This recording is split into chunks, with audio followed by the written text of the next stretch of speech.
KTN 오늘의 주요 뉴스입니다. 도널드 트럼프 전 대통령이 러시아의 우크라이나 침공을 소재로 농담을 던져 또 논란을 일으키고 있습니다. 러시아의 우크라이나 침공 이후 국제 유가가 연일 급증하고 있는 가운데 배럴당 130달러 선을 넘어서며 2008년 7월 이후 최고가를 기록했습니다. 주중광 박사 내외와 애틀랜타 한인회 측은 7일 오전 한인회관에서 한인회의 40만 달러 후원을 공식 약정하는 상호 양해각서 체결식을 가졌습니다.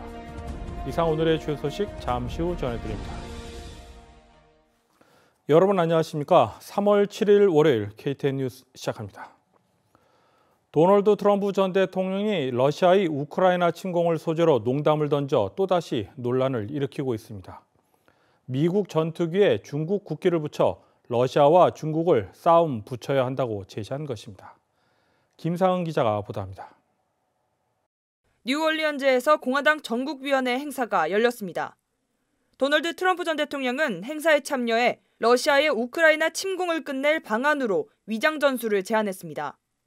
바로 미군의 F-22 제트기에 중국의 국기를 붙인 다음 러시아를 폭격하자는 겁니다. 그리고는 중국이 그랬다고 말하자고 했습니다. 연설은 농담조였고 청중들은 웃었습니다. 트럼프 전 대통령은 이어 이렇게 하면 중국과 러시아가 서로 싸울 것이고 우리는 그것을 지켜보기만 하면 된다고 말했습니다. 우크라이나 현재 시각 7일 유엔 인권사무소가 밝힌 러시아 침공으로 우크라이나에서 숨진 민간인만 406명입니다. 이 가운데 어린이 사망자는 27명, 부상자도 800여 명에 달합니다. 이런 가운데 우크라이나 사태를 두고 트럼프 전 대통령의 농담 같은 발언이 계속돼서 논란이 되고 있습니다.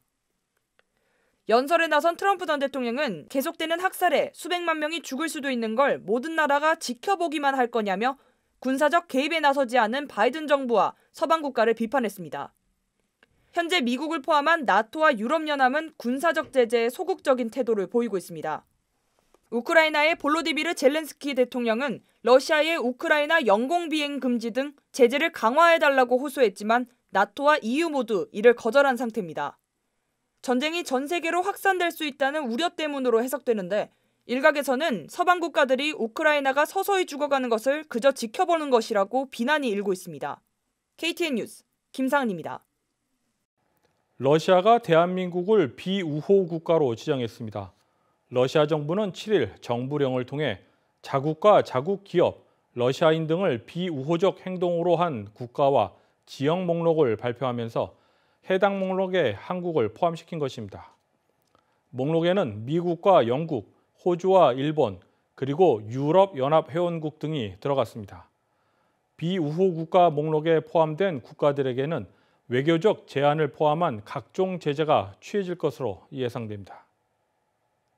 러시아가 우크라이나 침공 이후 이번 전쟁이 러시아의 예상대로 속전속결로 끝나지 않자 푸틴의 소갈이가 계속되고 있습니다. 이 가운데 미국의 경제학자인 스티븐 로치는 7일 지금 중국이 할 수 있는 최선의 일은 러시아와 우크라이나 사이의 평화협정을 중재하는 것이라고 밝혔습니다. 로치는 블라디미르 푸틴 러시아 대통령에게 영향력을 행사할 수 있는 사람은 전 세계에서 단 한 명뿐이라면서 그 사람은 바로 시진핑 중국 국가주석이라고 말했습니다. 로치는 중국을 향해 푸틴이 협조하지 않는다면 중국이 지원을 중단하겠다고 협박해야 한다며 만약 중국이 오히려 러시아와 동맹을 강화할 경우 커다란 실수가 될 것이라고 경고했습니다. 인터뷰에서 로치는 러시아가 국가부채 디폴트, 즉 채무 불이행이 이를 경우 그 여파는 중국을 포함한 마켓 전반에 퍼질 가능성도 내다봤습니다. 러시아의 우크라이나 침공 이후 국제유가가 연일 급등하고 있습니다. 7일 국제유가는 배럴당 130달러 선을 넘어서며 2008년 7월 이후 최고가를 기록했습니다. 김상은 기자가 보도합니다. 미국이 우크라이나 사태로 러시아산 석유 수입 금지 방안을 검토하고 있습니다. 러시아산 석유 수입이 금지될 수 있다는 소문이 돌자 국제유가는 배럴당 130달러가 넘게 치솟았습니다. 이는 2008년 7월 이후 최고가로 기록되고 있습니다. 브렌트유는 장중 한때 139.13달러까지 올랐고 서부 텍사스산 원유는 135달러까지 뛰어올랐습니다.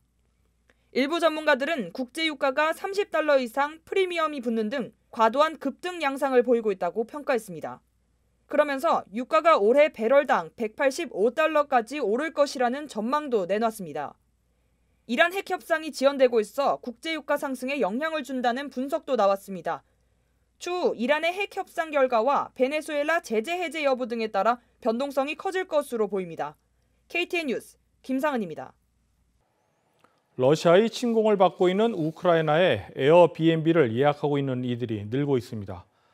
에어비앤비 이용자들은 우크라이나에 숙소를 예약해 비용을 지불한 뒤 체크인을 안 하는 방식으로 우크라이나인들에게 금전적인 지원을 하고 있는 것입니다. 보도에 김상은 기자입니다.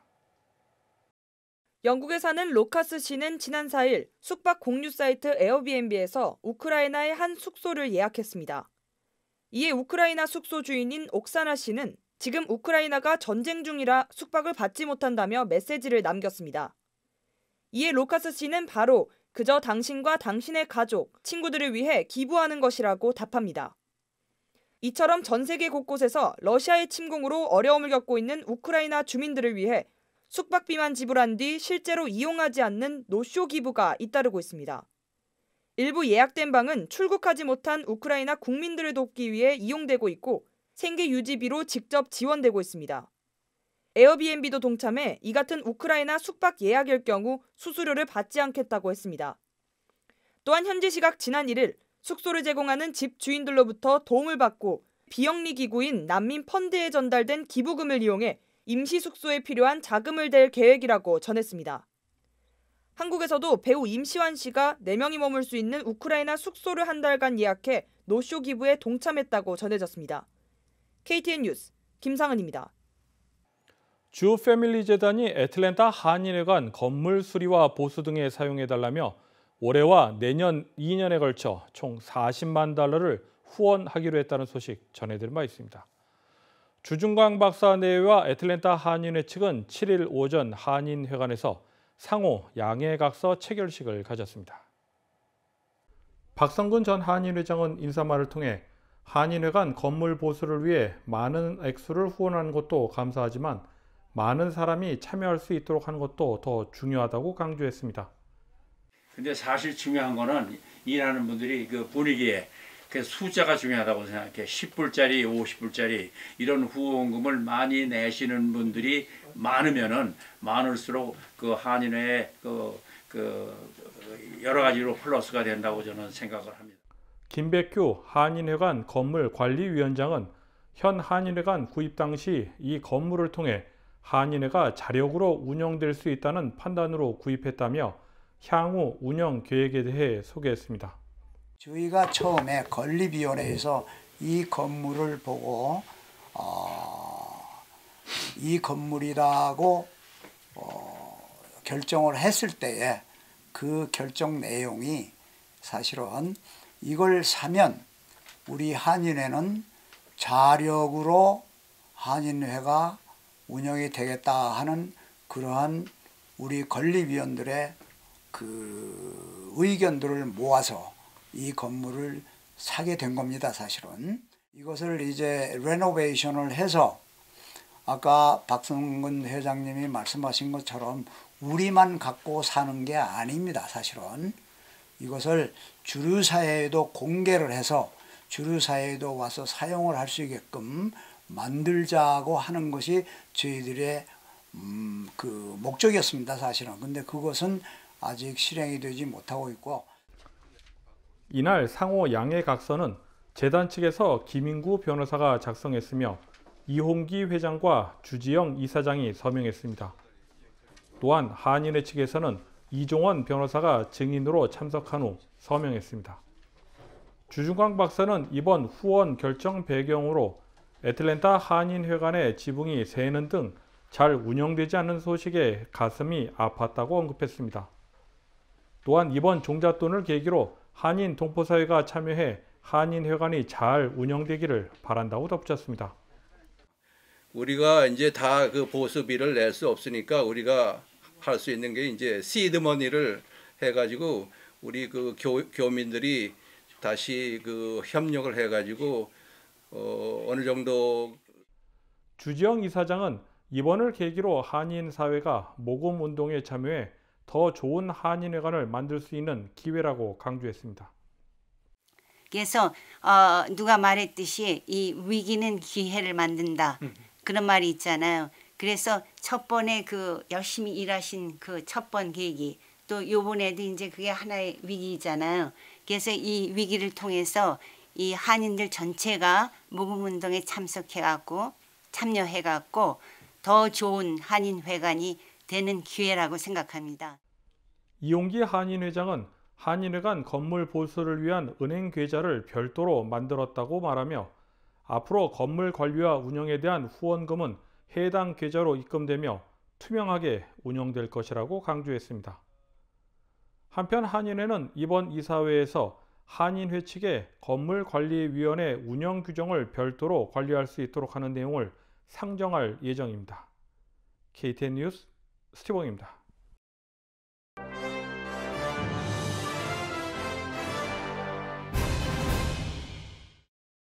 IAEA의 라파엘 그로시 사무총장은 지난해 8월 보고 이후 북한의 핵시설 활동에 대해 계속 감시해왔으며 최근 북한의 영변 핵단지 내 5메가와트급 원자로가 가동되는 징후 등 새로운 움직임을 포착했다고 7일 밝혔습니다.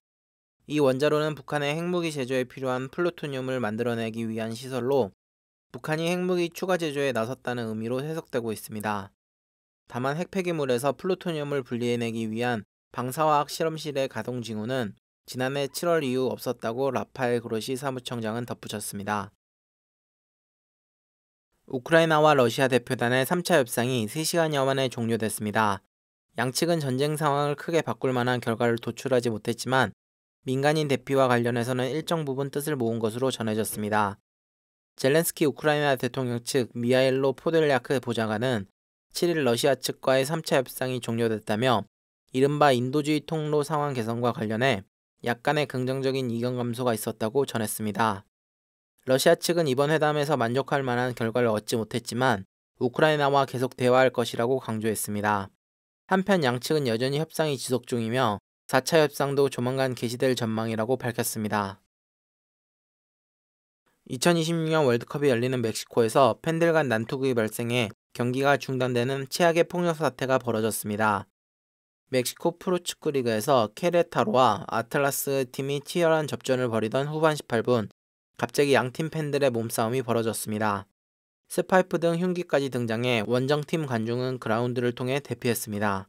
멕시코 주정부는 이번 사태로 26명이 병원으로 이송됐고 이들 중 3명이 위중한 상태라고 발표했지만 일부 지역 언론은 사망자만 17명에 이른다고 보도했습니다. 국제축구연맹 FIFA는 이번 폭력 사태에 유감 성명을 나타냈고 명확한 진상조사를 요구하고 나섰습니다. 다음은 코로나19 소식입니다. 오늘의 코로나19 현황을 김상은 기자가 종합했습니다. 3월 7일 오후 2시 50분 기준 미국 내 코로나19 누적 확진 환자는 8,093만 7,859명, 누적 사망자는 98만 4,607명입니다. 지난 주말 동안 신규 확진 환자는 7만 7,273명 늘었고 신규 사망자는 2,093명 증가했습니다. 주별 누적 확진 환자는 캘리포니아, 텍사스, 플로리다, 뉴욕, 일리노이 순으로 많습니다. 주별 누적 사망자는 캘리포니아, 텍사스, 플로리다, 뉴욕, 펜실베니아 순으로 많습니다. 다음은 조지아주 코로나19 현황입니다. 오후 2시 50분 집계에 따르면 조지아주의 누적 확진 환자는 191만 5,855명, 누적 사망자는 3만 104명으로 집계됐습니다. 신규 확진 환자는 1,213명 증가했고 신규 사망자는 55명 늘었습니다. 다음은 카운티별 집계입니다. 풀턴 카운티 누적 확진 환자 18만 2,709명, 누적 사망자는 1,976명입니다. 지난 주말 동안 신규 확진 환자는 157명 증가했고 신규 사망자는 4명 늘었습니다. 귀네 카운티 누적 확진 환자 17만 3,248명, 누적 사망자는 1,681명입니다. 신규 확진 환자는 87명 증가했고 신규 사망자는 1명 늘었습니다. 이상 오늘의 코로나19 현황이었습니다. 이상으로 KTN 뉴스를 모두 마칩니다. 시청해주신 여러분 고맙습니다.